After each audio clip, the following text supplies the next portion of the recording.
Welcome to special focus. Visakha railway zone 5 ఏళ్లు గడిచినా ఇప్పటి వరకు కనీసం ఒక్కడుగు ముందుకు పడలేదు. ఉత్తరాంధ్ర వాసుల సెంటిమెంట్ అయిన విశాఖ రైల్వే జోన్ను ఏర్పాటు చేస్తున్నట్టుగా 2019 ఎన్నికలకు ముందు కేంద్రం ప్రకటించింది. కేబినెట్ సమావేశంలో తీర్మానం చేశారు. రాష్ట్ర ప్రభుత్వం భూమి ఇవ్వలేదని కేంద్రం అంటుంది. కానీ భూమి అవసరం లేదని రాష్ట్రం వాదిస్తుంది. ఈ పీఠముడి పడిపోవడం, రాష్ట్ర ప్రభుత్వం గట్టిగా అడుగు వేయకపోవడం, రైల్వే జోన్ అంశం ఇప్పటికీ సాకారం కాలేదు.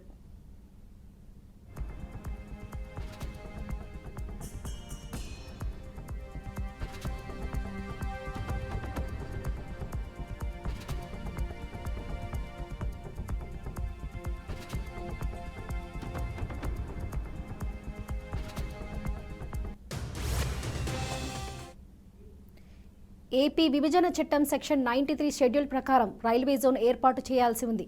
కానీ మీ 8 ఏళ్లైనా పరిస్థితి ఎక్కడి గొంగలి అక్కడే అన్నట్లుగా ఉంది. విశాఖ కేంద్రంగా రైల్వే జోన్ ఏర్పాటు చేయమని ప్రజలు అడిగితే ఏటా 8,200 కోట్ల ఆదాయాన్ని తెచ్చిపెడుతున్న రైల్వే డివిజన్ను ఎత్తివేస్తామని ప్రకటించింది. అదే సమయంలో జోన్ ఏర్పాట్లకు విశాఖలో అన్ని వసతులు ఉన్నా మీనవేషాలు లెక్కొస్తుంది. డివిజన్ను కొనసాగిస్తూ జోన్ ఏర్పాట్లు చేయాలన్నది ప్రజల ఆకాంక్ష. రాజకీయ లబ్ధి కోసం బీహార్లో ఆగమేఘాల మీద జోన్ ఏర్పాట్లు చేసిన కేంద్రం ఇక్కడ 8 ఏళ్లైనా వినిపించుకోవట్లేదు అని పరిశీలన పూర్తి చేసి 5 ఏళ్ల కిందట ప్రకటన చేసినా అది పేపర్లలోనే ఉంది.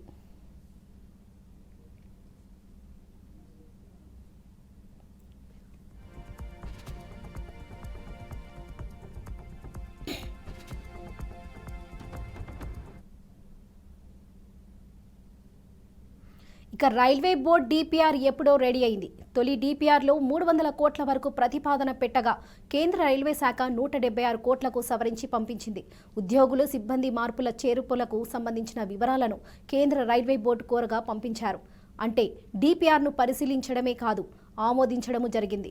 సవరణలు కూడా చేశారు. డిపిఆర్ను పరిశీలిస్తున్నామంటూ పార్లమెంట్లో రైల్వే శాఖ మంత్రి ప్రకటించారు.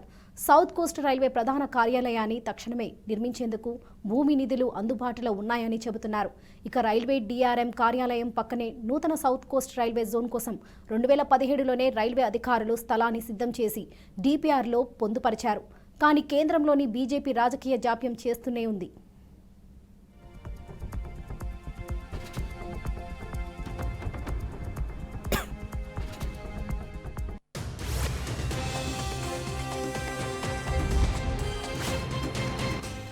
అత్యంత లాభదాయకమైన వాల్తేర్ డివిజన్ను మాత్రం 2 ముక్కలు చేసింది.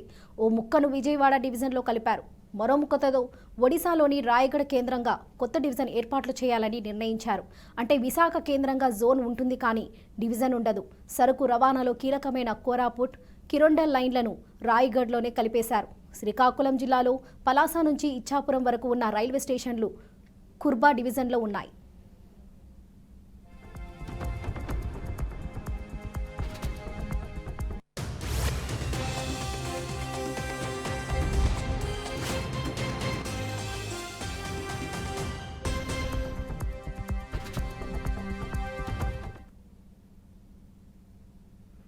ఇక రైల్వే డిఆర్ఎం కార్యాలయంలో 15 ఎకరాల స్థలం భవనాల కోసం సిద్ధంగా ఉన్న భూమి రాష్ట్ర ప్రభుత్వం ఇవ్వలేదంటూ రైల్వే మంత్రి, రాజ్యసభ సభ్యులు డీజిఎల్ వంటి వారు ప్రచారం చేస్తున్నారని వైసీపీ నేతలు విమర్శిస్తున్నారు.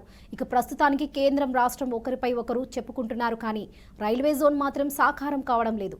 ఇలా ఉంటే విశాఖ జోన్ ఏర్పాట్లు కాకపోగా అక్కడ కార్యాలయాలను విజయవాడ, సికింద్రాబాద్లకు తరలిస్తున్నారన్న వార్తలు మరింత ఆందోళన కలిగిస్తుంది.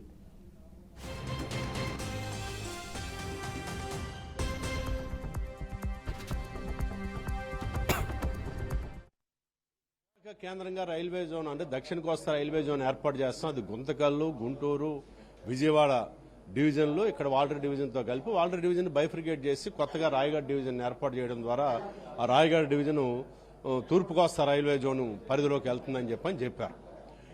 ఇది ఇంకా అమల్లోకి రాకముందే దక్షిణ మధ్య రైల్వే వాళ్ళు వాళ్ళ నిర్మాణాలకు సంబంధించిన కార్యాలయాలు ఏవైతే తిరుపతి, విజయవాడ, గుంతకల్లో ఉన్నాయి వాటన్నిటిని కూడా వాళ్ళు తరలించుకొని పోతున్నారు. ఇక్కడ రైల్వే జోన్ ఏ రోజు నుంచి అమల్లోకి వస్తుందో దక్షిణ కోస్తా రైల్వే జోన్ ఇప్పుడు దాకా కేంద్రం నుంచి స్పష్టమైన ప్రకటన రాలే. కేంద్రం ఒక విధంగా ఈ రైల్వే జోన్ అంశంలో 5 సంవత్సరాలు అయినా దానికి ఒక కట్ ఆఫ్ డేట్ పెట్టి ఆ రోజు నుంచి ఇది అమల్లోకి వస్తుందని చెప్పడానికి ఎందుకు తాత్సారం చేస్తుందో ప్రజలకి చెప్పాల్సినటువంటి బాధ్యత ఉంది. ఈ నేపథ్యంలో ఇప్పుడు ఏదో కొత్తగా రాష్ట్ర ప్రభుత్వం మాకు కేటాయించినటువంటి భూమి కొంత వివాదం ఉంది, దానివలన ఆ వివాదం పరిష్కారం చేయకపోవడం వలన ఇబ్బంది అవుతుంది రైల్వే జోన్ కార్యాలయ నిర్మాణానికి అని అంటారు. రైల్వే జోన్ కార్యాలయం ఎప్పుడో నిర్మించుకోవచ్చు. జోనల్ మేనేజర్ని అపాయింట్ చేసి పలానా రోజు నుంచి ఇది అమల్లోకి వస్తుందని చెప్పడానికి ఏం అడ్డొచ్చిందని మేము ప్రశ్నిస్తా ఉన్నాం. అదేవిధంగా మిగతా జోన్లన్నీ సర్దుకుంటున్నటువంటి నేపథ్యంలో దక్షిణ కోస్తా రైల్వేని గాలికి వదిలేసినటువంటి ఒక పరిస్థితి ముందు, అది జోన్ ఏర్పడక ముందు నుంచే ఆ రకమైన పరిస్థితి ఉత్పన్నం అవుతుంది. కాబట్టి ఇప్పటికైనా తక్షణమే రైల్వే జోన్ ఏ రోజు నుంచి ఫంక్షన్ అవుతుందో దానికి కట్ ఆఫ్ డేట్ ప్రకటన చేసి దాన్ని అమల్లోకి తీసుకొని రావాలని చెప్పని రైల్వే జోన్ సాధన సమితి కన్వీనర్గా డిమాండ్ చేస్తాను. రైల్వే మంత్రి అక్కడికి వచ్చినప్పుడైనా కనీసం ఆయన్ని కలిసి ఏమంటే మీరు ఈ రకమైన ప్రకటన చేశారో ఇది సరైంది కాదు, మీరు తక్షణమే రైల్వే జోను ఏ రోజు నుంచి అమల్లోకి వస్తుందో ప్రకటన చేయండి అని చెప్పిన ఒక్కళ్ళు మాట్లాడాల అని అంటే వీళ్ళు ఎవరికి కూడా మీరు ఇక్కడి నుంచి ప్రాతినిధ్యం వహిస్తున్నా కూడా ఈ ప్రాంతం ఎటువంటి అభివృద్ధి చెందకపోయినా పర్వాలేదు అనేటటువంటి ఒక నిర్లక్ష్య వైఖరి వాళ్ళలో కనిపిస్తుందన్నది స్పష్టం అవుతా ఉంది. ఉత్తరాంధ్ర జిల్లాల ప్రజలందరూ అనేక సంవత్సరాలు పోరాడి విశాఖపట్నం కేంద్రంగా రైల్వే జోన్ కావాలని డిమాండ్ చేసి ప్రజలు, ప్రజాస్వామ్యవాదులు, ఉత్తరాంధ్ర అభివృద్ధి కాంక్షించే వాళ్ళందరూ కలిపి రాజకీయ పార్టీలతో సంప్రదించి విశాఖ రైల్వే జోన్ సాధన సమితి ఏర్పాటు చేసుకుని అన్ని రాజకీయ పార్టీలు ఒక చట్టంలోకి వచ్చి పోరాడిన ఫలితంగా 2014 ఎన్నికల ముందు నరేంద్ర మోడీ గారు విశాఖపట్నం కేంద్రంగా దక్షిణ కోస్తా రైల్వే జోన్ ఏర్పాటు చేస్తున్నామని ఇక్కడే రైల్వే గ్రౌండ్లో ప్రకటన చేశారు. ప్రకటన అయితే చేశారు కానీ దానికి అతిగతి లేకుండా పోయింది. కనీసం డీటెయిల్డ్ ప్రాజెక్ట్ రిపోర్టు డిపిఆర్ని ఏర్పాటు చేసి అలా ఇన్ని డబ్బులు కావాలని అడిగినా ఇవాళకి కూడా 10 లక్షలు ముష్టి విడిచినందువలన ఇప్పుడేమో రైల్వే జోను ఇక్కడ వస్తుందని వచ్చినటువంటి కేంద్ర రైల్వే కార్యాలయాలన్నీ సికింద్రాబాద్కి తరలిపోతున్నాయని నేను ప్రసార మాధ్యమాల్లో పత్రికలో వచ్చింది. వాళ్ళు ఏమంటున్నారంటే ఇక్కడ రైల్వే జోన్కి రాష్ట్ర ప్రభుత్వం కావలసినంత భూమి ఇవ్వలేదు కాబట్టి మేము తరలిపోతున్నాం అంటున్నారు. రాష్ట్ర ప్రభుత్వం ఏమని చెప్పిందంటే ఇక్కడ రైల్వే జోన్ స్థలాలు పోయింది కాబట్టి ముడసల్లోలో 52 ఎకరాలు ఇవ్వాలి, ఆ 52 ఎకరాలు ఇస్తే చేస్తామని కేంద్ర ప్రభుత్వం ఉంటుంది. వీళ్ళు ఇద్దరు మధ్యని నాటకాలు ప్రజలు నలిగిపోతున్నారు. ప్రజలేమో రైల్వే జోన్ వస్తుంది, ఇవాళ వస్తుంది, రేపు వస్తుంది అని అంటే ఆ ప్రకటనలో కూడా చాలా అన్యాయాలు ఉన్నాయి. దశాబ్దాలు 100 సంవత్సరాల చరిత్ర కలిగినటువంటి వాల్టేర్ రైల్వే జోన్ ఎత్తేసారు, డివిజన్ లేపేసి రాయగఢలో కలుపుతామన్నారు. ఇది ఎంతో చరిత్ర కలిగినటువంటి వాల్టేర్ రైల్వే జోన్ డివిజన్ ఆదాయం కలగదు. మనకు వచ్చిన జోన్లో ఆదాయం ఇక్కడ 75% ఇక్కడే వస్తుంది. దీన్ని తాత్కారం చేసి అన్యాయం చేసి ఇలాగ నాశనం చేసి చివరికి మళ్ళీ రేపు ఎన్నికలు వస్తున్నాయి కాబట్టి ఇక రైల్వే జోన్ మేమే తెస్తామా అని చెప్పడానికి ఎత్తిగడ ఈలోగా ఉత్తరాంధ్ర ప్రజలు, ముఖ్యంగా ఆంధ్రప్రదేశ్ ముఖ్యమంత్రి కేవలం వైఫల్యం వల్ల ఇది అవుతుంది. విశాఖ నగరంలోని ఉత్తరాంధ్ర ప్రజలందరూ చర్చించుకుంటున్నారు. రైల్వే జోన్ కావాలి అని డిమాండ్ చేసే నాదుడు మనకి రాష్ట్రానికి కొరవయ్యాడు. అడగడంలో లోపం అవుతుంది. అందుకని కేంద్ర ప్రభుత్వం వాళ్ళు ఇష్టం వచ్చినట్టు అవుతుంది. ఇప్పటికైనా ఉత్తరాంధ్రలో ముఖ్యంగా విశాఖపట్నంలో ఉన్నటువంటి బీజేపీ నాయకులు, ఉత్తరాంధ్ర ప్రజలందరూ మీకు కావాలనుకుంటే, ఆంధ్రప్రదేశ్ కావాలనుకుంటే రైల్వే జోన్ ఏర్పాటు చేసినట్టు ప్రకటన కాదు, విధి విధానాలు రూపొందించి ఎప్పటి నుండి విశాఖ కేంద్రంగా దక్షిణ కోస్తా రైల్వే జోన్ ప్రారంభమవుతుందో చెప్పాలని, ప్రారంభించాలని, లేదంటే రేపు ఎన్నికల్లో మీరు ప్రజల ముఖం చూడలేరు, ఇది మాత్రం స్పష్టమని ఈ సందర్భంగా 20 లక్షల జనాభా కలిగిన విశాఖ నగర ప్రజలందరి తరపున విజ్ఞప్తి చేస్తున్నారు. ఇక రైల్వే జోన్ అంశానికి సంబంధించి మరింత సమాచారం ప్రతినిధి సాంబశివరావు అందిస్తారు. దక్షిణ మధ్య రైల్వే పరిధిలో కొంత, ఈస్టర్న్ రైల్వే పరిధిలో చిన్న మొత్తంలో కలిపి ఏపీలో రైల్వే వ్యవస్థ నడుస్తుంది. ముఖ్యంగా రైల్వేకి సంబంధించి ఉమ్మడి తూర్పుగోదావరి జిల్లా కానీ రాష్ట్ర వ్యాప్తంగా కానీ లేదా విజయవాడ, వైజాగ్ డివిజన్ పరిధిలో అనేక సమస్యలు ఉన్నాయి. దీనికి తోడు అదనంగా కొన్ని రైల్వే స్టేషన్లు మూసేశారు. అదేవిధంగా రైల్వే కార్యాలయాలు తరలి వెళ్ళిపోతున్నాయి. చివరికి ఏపీలో రైల్వే వ్యవస్థను విభజన తర్వాత ఎలా అభివృద్ధి చేయాలి అనే కోణంలో చూసేందుకు ఒక ఓఎస్డీని నియమించి ఆయన విజయవాడలో పెట్టారు. ఆయన కూడా కార్యాలయం క్లోజ్ చేసి వెళ్ళిపోవడం జరిగింది. ఈస్ట్ గోదావరిలోనే 3, హంసవరం ఒకటి, మన బలభద్రపురం ఒకటి, ఇంకా మొత్తం మీద 3 రైల్వే స్టేషన్లు మూసేయడం జరిగింది. ఇలాంటి నేపథ్యంలో సిఐడియు జాతీయ నాయకులు శేషబాబు గారు మనతో ఉన్నారు. రైల్వే రాష్ట్ర విభజన తర్వాత కేంద్ర ప్రభుత్వ పరంగానే ఈ విభజన జరిగింది. వాళ్ళు హామీలు కూడా ఇచ్చారు. కానీ ఇప్పటి వరకు మనకి వైజాగ్ డివిజన్ రాలేదు సార్. దీనికి తోడు కాకినాడ ప్రజల ఎన్నికల్లో ప్రతిసారి ఇచ్చే వాగ్దానం మైన్ లైన్లో కలుపుతామని ఈ గవర్నమెంటు చాలా అన్యాయంగా ఉంది కేంద్ర ప్రభుత్వం వైఖరి. ఈ రాష్ట్రానికి విశాఖ రైల్వే జోన్ ఇస్తా ఉన్నారు, ఎగ్గొడిశారు. ఇంకా మా జిల్లాకి ఉమ్మడి తూర్పుగోదావరి జిల్లాకు సంబంధించి Hamsavaram railway station, Balabhadrapuram railway station, Ravikampadu railway station మూడింటిని ఎత్తేస్తున్నారు. అంటే ప్యాసింజర్ రైలు ఉండవు. ఇంకా ఇది ఒక అన్యాయం. ఇది కాకినాడ నుంచి విజయవాడకి ఒక ఫాస్ట్ ప్యాసింజర్ ఉండేది. అది ఇప్పుడు ఏం చేశారంటే ఫాస్ట్ ప్యాసింజర్ అనే పేరు తీశారు, ఎక్స్ప్రెస్ అనే పేరు పెట్టారు. 40 రూపాయలు ఉండే టికెట్ని రెట్టింపు చేశారు. ఇంకేం చేశారు చూడండి. కాకినాడ నుంచి కోటిపల్లికి రైల్వే లైన్ అన్నారు, సగానికి వెళ్ళింది. అది మధ్యలో అయిపోయింది. కాకినాడని మెయిన్ లైన్లో కలుపుతామని చెప్పి 20 ఏళ్ల క్రితం డ్రాఫ్ట్ నోటిఫికేషన్ పెట్టారు. 20 ఏళ్ల క్రితం. ఈ రోజుకి వచ్చి దాన్ని పట్టించుకోవట్లేదు. ఇంకా మాలాంటి సీనియర్ సిటిజన్లకు వచ్చిన సమస్య ఏంటంటే ఇదివరకు టికెట్ రేటు 40% మాకు డిస్కౌంట్ ఉండేది, ఇప్పుడు తీసేసారు. అది మొత్తం ప్రజలందరికీ సంబంధించిన సమస్య ఏంటంటే జనరల్ బోగీలు తగ్గించారు. దాంతో జనరల్ బోగీలు ఎక్కేవాడు జనరల్ టికెట్ తీసుకుని ఇంకెక్కడానికి చోటు ఎక్కడ దొరక్క పోయి ఏం చేస్తానంటే రిజర్వేషన్ బోగీల్లో ఎక్కుతున్నాడు. రిజర్వేషన్ బోగీలలో నాన్ ఏసీ బోగీలేమో సంఖ్య తగ్గించారు, ఏసీ బోగీల సంఖ్య పెంచారు. నేను 350 రూపాయలు టికెట్ పెట్టి హైదరాబాద్ ప్రయాణం చేసేవాడిని. ఈ రోజు ఏంటంటే 1200 రూపాయలు పెట్టి ఏసీ టికెట్ కొనుక్కోవాల్సి వస్తుంది. ఇంత చెత్తగా గవర్నమెంటు గతం ఎప్పుడూ కూడా లేదు. గవర్నమెంట్ సార్ కోటిపల్లి నుంచి నరసాపురం రైల్వేకి సంబంధించి కేంద్ర ప్రభుత్వం రైల్వే బడ్జెట్లో తూతు మంత్రంగానే పెడుతున్న ఆరోపణలు ఉన్నాయి. దానికి తోడు రాష్ట్ర ప్రభుత్వం భూసేకరణకి ఇవ్వాల్సిన డబ్బులు కూడా ఇవ్వకపోవడంతో వర్క్ ఆగిపోయింది సార్. అదేవిధంగా మీరు చెప్పిన కోటిపల్లి రైల్వే మొత్తం రైల్నే మూస్తారు, రైల్వే స్టేషన్ కాదు సార్, రైల్నే మూస్తారు. మీరు చెప్పినట్టుగా ఏదైతే పిఠాపురం మెయిన్ లైన్ ఉందో ఇది లాభసాటి కాదు, అందుకే కలపట్లేదని అధికారులు చెప్తున్నారంటే రైల్వే వ్యవస్థ ఏపీలో లాభాలు చూస్తుందో అన్న ప్రశ్న కూడా వస్తుంది సార్. స్టేట్ గవర్నమెంట్ రూల్ ఏంటంటే స్టేట్ గవర్నమెంటు కేంద్రం మీద ఫైట్ చేయాలి, చేయడం లేదు. అంతవరకు వాళ్ళది తప్పిదం. రెండోది ఏంటంటే గతంలో సురేష్ ప్రభు ఆయన రైల్వే మినిస్టర్ అయ్యాడు. ఆయన రైల్వే మినిస్టర్ అవ్వడానికి అవసరమైనటువంటి రాజ్యసభని ఆంధ్ర నుంచి ఇచ్చారు. ఆంధ్ర నుంచి ఏమో ఆయన రాజ్యసభ మెంబర్ అయ్యి రైల్వే మినిస్టర్ అయ్యి ఆంధ్రాకి అన్యాయం చేయడం అంటే ఎంత అన్యాయమో ఆలోచించండి. ఇక మీరు అడిగినటువంటి కాకినాడ మెయిన్ లైన్ కలపడము, Kakinada to Kotipalli railway line extension చేయడము, ఇవి రెండు కూడా ఏంటంటే డబ్బులతో ముడిపడి ఉన్నాయి. ఇది రాష్ట్ర ప్రభుత్వం చేసే పని కాదు, కేంద్ర ప్రభుత్వమే చేయాలి. రాష్ట్ర ప్రభుత్వం ఏం పని చేయాలి? రాష్ట్ర ప్రభుత్వం ఫైట్లో దిగాలి. రాష్ట్ర ప్రభుత్వం ఫైట్లో దిగదు. ప్రతిపక్షాలు అని చెప్పుకుంటుంటే జనసేన తెలుగుదేశం రెండు సంపూర్ణంగా బీజేపీకి సపోర్టు. ఈ రాష్ట్రంలో ఉన్న 3 పార్టీలు సెంట్రల్ గవర్నమెంట్కి అనుకూలంగా ఉన్నాయి. ఇంకా అడిగేది ఎవరు ఉంటే మాలాంటి వాళ్ళు ఒకడమే. అందుకని ఈ 3 పార్టీల వైఖరులు మారకుండా రాష్ట్రానికి జస్టిస్ జరగదు.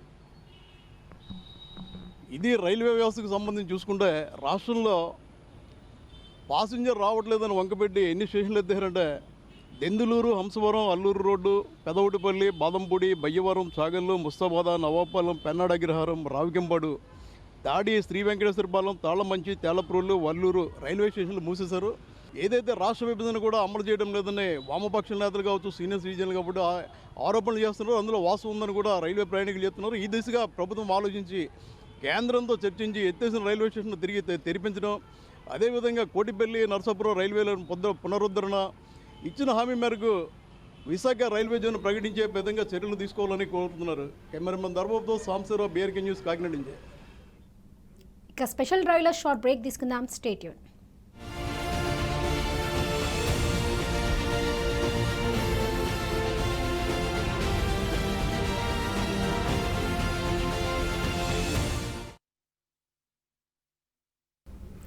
విశాఖ రైల్వే జోన్ 5 ఏళ్లు గడిచినా ఇప్పటి వరకు కనీసం ఒక్క అడుగు ముందుకు పడలేదు. ఇక ఉత్తరాంధ్ర వాసుల సెంటిమెంట్ అయిన విశాఖ రైల్వే జోన్ను ఏర్పాటు చేస్తున్నట్లుగా 2019 ఎన్నికల ముందు కేంద్రం ప్రకటించింది. ఇక కేబినెట్ సమావేశంలో కూడా తీర్మానం చేశారు. ఇక రాష్ట్ర ప్రభుత్వం భూమి ఇవ్వలేదని కేంద్రం అంటుంది, కానీ భూమి అవసరం లేదని రాష్ట్రం వాదిస్తుంది. ఇక ఈ పీఠముని పడిపోవడం ఎలా అని రాష్ట్ర ప్రభుత్వం గట్టిగా అడగలేకపోవడంతో రైల్వే జోన్ అంశంపై ఇప్పటికీ సాకారం కాలేదు. ఇక ఇదే విషయంపై మరింత సమాచారం ప్రతినిధి దుర్గా ప్రసాద్ అందిస్తారు.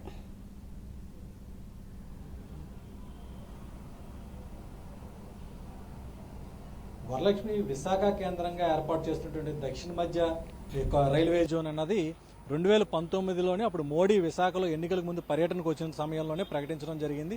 అప్పటి నుంచి ఇప్పటి వరకు కూడా అది కేంద్రం తాత్సారం చేస్తూనే ఉందని చెప్పాలి. ముఖ్యంగా ఈ యొక్క రైల్వే జోన్ ఏర్పాటు కోసం ఒక సమగ్ర నివేదిక తయారు చేయాలని చెప్పేసి కూడా స్పెషల్ ఆఫీసర్ని ఓఎస్డీ కింద ఏర్పాటు చేయడం జరిగింది. ఇప్పటికి 3 ఆఫీసర్లు మారారు. 3 కూడా వారి యొక్క నివేదికను కేంద్రానికి సమర్పించడం కూడా జరిగింది. కానీ ఇప్పటి వరకు కూడా దక్షిణ కోస్తా రైల్వే జోన్ ఏర్పాటుకు సంబంధించినటువంటి ఒక రిపోర్ట్ కానీ అలాగే ఆచరణ కానీ ఇప్పుడు దాకా నోచుకోలేదని చెప్పాలి. ముఖ్యంగా విశాఖలో ఉన్నటువంటి రైల్వేకి సంబంధించిన ఆస్తులు చాలా ఎక్కువగానే ఉన్నాయి. విశాఖ నగరంలోని 15% భూములు రైల్వేకి చెందినవే, మరొక 15% పోర్టుకు చెందినవే ఉన్నాయి. వీళ్ళు తలుచుకుంటే ఈ పాటికి ఎప్పుడో ఈ యొక్క కార్యాలయాలు ఏర్పాటు చేయవచ్చు. అయితే ఇదంతా కూడా కేవలం కేంద్రం ఎన్నికల జిమ్మికలు అని చెప్పేసి ఇక్కడ ప్రధానంగా ఈ ప్రజా సంఘాలన్నీ కూడా ఆరోపించడం జరుగుతుంది. అయితే రాష్ట్ర ప్రభుత్వం ముడసర్లో వద్ద 52 ఎకరాలు కేటాయించింది. అందులో కేవలం 5 ఎకరాలు మాత్రమే కొంత వివాదాస్పదంగా ఉంది. అది కూడా కేంద్రం కానీ రాష్ట్రం కానీ తలుచుకుంటే పరిష్కరించడం పెద్ద పనేమీ కాదు. కానీ ఇప్పటి వరకు కూడా ఆ యొక్క శంకుస్థాపన కూడా జరగలేదు అంటే కేవలం ఇది ఎన్నికల జిమ్మిగ్గానే భావించడం జరుగుతుంది అందరూ కూడా. అయితే ఇప్పుడు ఈ యొక్క ఏదైతే తిరుపతి, గుంతకల్, విజయవాడలో ఉన్నటువంటి ఈ యొక్క ప్రత్యేక రైల్వే జోన్కి సంబంధించిన కార్యాలయాలన్నీ కూడా సికింద్రాబాద్ తరలిస్తున్నట్టుగా ఒక ప్రకటన అయితే వచ్చింది. ఇదంతా కూడా కేంద్ర ప్రభుత్వం ఆడిస్తున్నటువంటి నాటకంగానే చాలా మంది ప్రజా సంఘాలంతా కూడా భావిస్తున్నారు. ఎందుకంటే రాబోయే ఎన్నికలు ఏదైతే ఎంపీ ఎన్నికలు ఉన్నాయి సంబంధించి అప్పుడు కేంద్రానికి తెలంగాణలో కొంత పట్టు ఉంది, అలాగే ఒరిస్సాలో కొంత పట్టు ఉంది. ఈ ఓట్లు దక్కించుకోవాలంటే ఇప్పుడు ఆ కార్యాలయాలు అక్కడ తరలించడం ద్వారాగాన కొంతవరకు ఓట్ బ్యాంకింగ్ అంటే వాళ్ళ ఎంపీ స్థానాలు సంపాదించుకోవచ్చని ఒక గేమ్ ప్లాన్గా అందరూ కూడా భావిస్తున్నారు. అలాగే ముఖ్యంగా విశాఖలో ఉన్నటువంటి వాల్టేర్ జోన్ను కూడా విడగొట్టారు, రాయగఢలో కలపడం జరిగింది.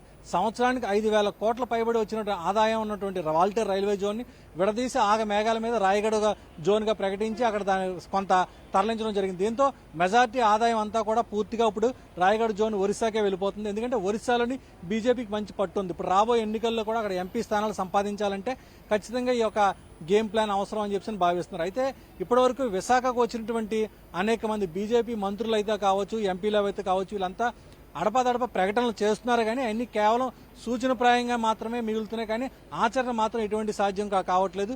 ఇక్కడ ఉన్నటువంటి ఎంపీ జీవీఎల్ నరసింహారావు కూడా ప్రతిసారి కంపల్సరీగా రైల్వే జోన్ వస్తుందని అంటున్నారు. కానీ ఎప్పుడన్నది మాట స్పష్టంగా లేదు.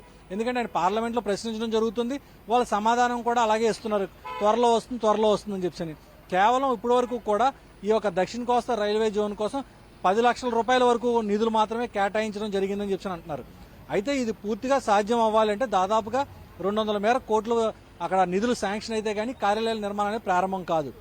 విశాఖ రైల్వే జోన్ ఏర్పాటు చేయాలంటే విశాఖ రైల్వే స్టేషన్ నుంచి ఇటు దాదాపుగా ఒక కొన్ని వందల ఎకరాలు ఈ చుట్టుపక్కల ప్రాంతాల్లోనే రెడీగా సిద్ధంగా కూడా ఉన్నాయి. కానీ ఇప్పటి వరకు కూడా ఆ దిశగా ఏమాత్రం కూడా అడుగులు పడలేదని చెప్పాలి. అయితే ఈ రాబోయే ఎన్నికల నేపథ్యంలో ఈ ఎన్నికల బెనిఫిట్ ఆలోచించి అప్పుడు మళ్ళీ ఒక ప్రకటన చేసి ఏదో శంకుస్థాపన చేస్తారని చెప్పేసి ఇక్కడ ఉన్నటువంటి ప్రజా సంఘాలు అయితే మాత్రం భావించడం జరుగుతుంది. వరలక్ష్మి ప్రసాద్, అయితే ఆల్రెడీ 2019 ఎన్నికల ముందే రైల్వే జోన్కు సంబంధించి ఏర్పాట్లు చేస్తున్నట్లుగా ప్రకటించింది ప్రభుత్వం. కానీ ఇప్పటి వరకు ఎలాంటి చర్యలు తీసుకోలేదు. మరి రాబోయే ఎన్నికల్లో ఎలాంటి ఆదేశాలు తీసుకునే అవకాశం ఉంది?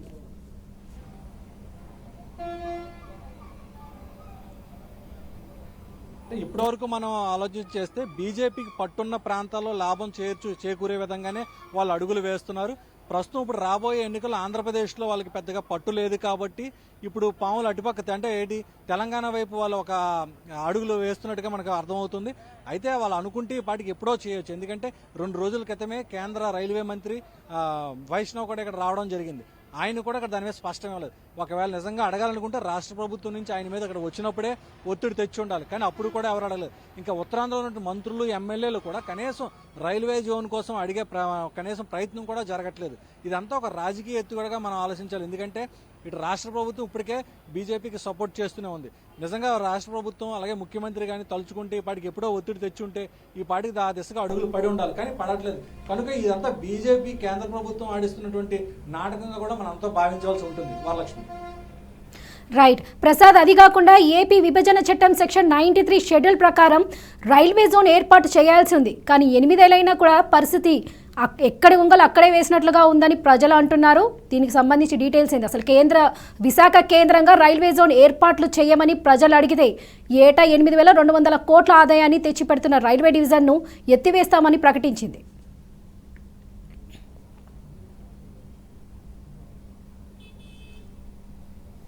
నిజంగానే వాల్తేరు జోన్ నుంచే వాళ్ళకి అత్యధిక రైల్వే శాఖ ఆదాయం వస్తున్న జోన్ అంటే వాల్తేరు రైల్వే జోనే. కానీ ఇప్పటి వరకు కూడా ఈ ప్రకటన ఏదైతే జరిగిందో మోడీ ప్రకటన తర్వాత కేవలం ఓఎస్డీలు నియమిస్తూనే వచ్చారు. ఇప్పుడు 3 ఓఎస్డీలు మారారు. ఒక్కొక్కరు కూడా సమగ్ర డిపిఆర్ కూడా తయారు చేసి ఇవ్వడం కూడా జరిగింది. కానీ నిధులు కేటాయించడంలో మాత్రం కొంత తాత్సారం జరుగుతుంది. ప్రతిసారి కూడా పార్లమెంట్ సమావేశాల్లో మా ప్రతిపక్ష నాయకులు ఎంపీలు అది ప్రశ్నిస్తూనే ఉన్నారు. వాళ్ళు త్వరలోనే ప్రారంభం అని చెప్తున్నారు. కానీ అది ఎప్పుడనేది మాత్రం స్పష్టం అవ్వట్లేదు. ఎందుకంటే బీజేపీ ఆంధ్ర రాష్ట్రంలో ఒక స్పష్టమైన పట్టు కోసం ప్రయత్నం చేస్తూనే ఉంది. వాళ్ళకి పట్టు వస్తుందన్న టైంలోనే ఈ యొక్క రైల్వే జోన్ అంశాన్ని ముందుకు తీసుకొచ్చి వాళ్ళు ఎన్నికలకు వెళ్దామని నాకు ఆలోచనతో ఉన్నారని చెప్పేసి మనం అర్థం చేసుకోవాలని చెప్పి ఇప్పటికే ప్రజా సంఘాల ఆరోపణలు చేయడం జరుగుతుంది. ఆ దిశగానే ఇప్పటికే రాష్ట్ర వ్యాప్తంగా కూడా బీజేపీ యొక్క ఎంపీలు మంత్రులు కూడా పర్యటనలు చేస్తూనే ఉన్నారు. ఒకళ్ళ అంచనా కూడా వేస్తున్నారు. రాబోయే ఎన్నికల్లో ఏ విధంగా ముందుకు వెళ్ళాలి, ఏ విధంగా వెళ్తే వాళ్ళకి లాభపడుతుంది అని చెప్పి ఒక అంచనాకు వస్తూనే ఉన్నారు. అందుకనే రైల్వే జోన్కి సంబంధించి ఏమాత్రం పూర్తి స్థాయిలో నిధులు విడుదల చేయకుండా ప్రతిసారి కూడా బడ్జెట్లో కేవలం నామమాత్రంగా నిధులు 10 లక్షలు లేదా 18 లక్షలు అలా విడుదల చేస్తూ అంటే రైల్వే జోన్ వస్తుందని చెప్పేసి ఒక మభ్య పెడుతూ అలా కొనసాగిస్తూనే ఉన్నారు. ఇప్పుడు తాజాగా చేసిన ప్రకటన కూడా సికింద్రాబాద్కి ఏదైతే తరలిస్తున్నారో ఈ గొంతకల్లు, ఇంకా తిరుపతి సంబంధించిన కొన్ని కార్యాలయాల్ని ఇది కూడా ఒక ఎన్నికల స్టంట్ గానే భావించాలని చెప్పేసి అనుకుంటున్నారు. రైట్ ప్రసాద్. అయితే రైల్వే బోర్డు డిపిఆర్ ఎప్పుడో రెడీ అయిందని అంటున్నారు. అయితే తొలి డిపిఆర్లో 300 కోట్ల వరకు ప్రతిపాదన పెట్టగా కేంద్రం రైల్వే శాఖ 176 కోట్లు సవరించి పంపించింది. అయితే ఉద్యోగులు, సిబ్బంది మార్పులు చేర్పులకు కూడా సంబంధించిన వివరాలను కేంద్ర రైల్వే బోర్డు కోరగా ఈ నివేదన పంపించిందని అంటున్నారు. సో దీనికి సంబంధించిన డీటెయిల్స్ ఏంటి?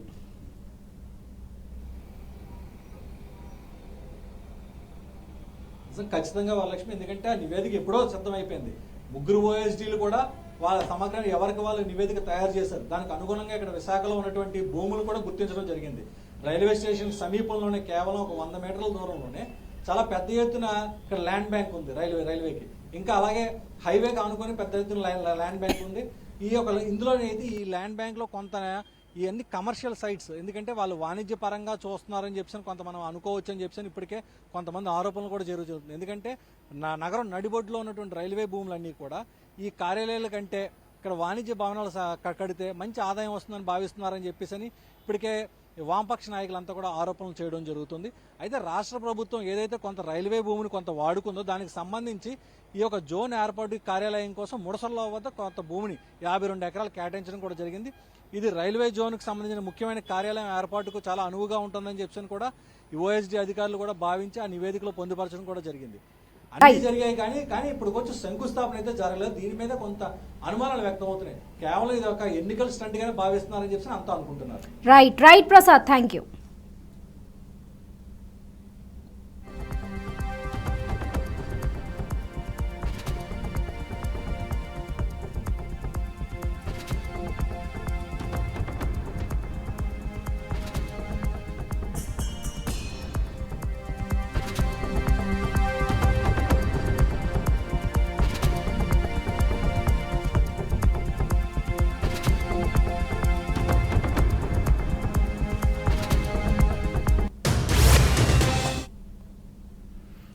ఇవి ఇప్పటివరకు ఉన్న స్పెషల్ డ్రైవ్ అప్డేట్స్. మరిన్ని అప్డేట్స్ కోసం చూస్తూనే ఉండండి BRK న్యూస్.